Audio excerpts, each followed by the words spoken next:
Я помню, когда он впервые признался мне в любви, я сказала ему, что еще рано, а сама потом на следующий день ему призналась тоже.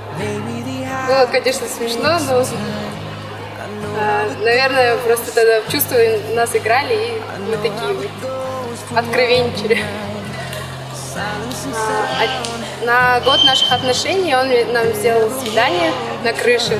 Это было, наверное, самое романтичное свидание. Ужин на крыше, при свечах, с романтичной музыкой. Я не ожидала, честно, от него такого. Я была поражена. Теперь я знаю, что мой муж способен на многое.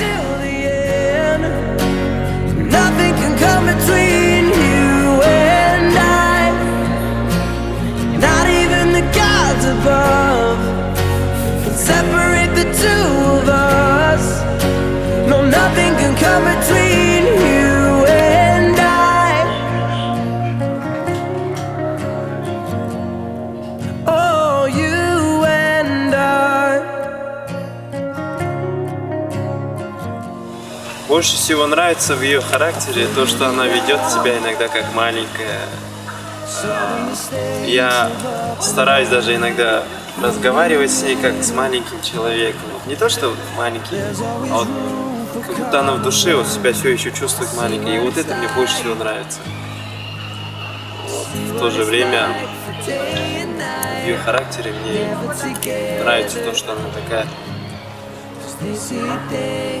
всегда слушает и понимает, чего ты хочешь именно. И мы всегда таким образом находим что-то общее и никогда не разделяемся. We don't wanna be like them. We can make it till the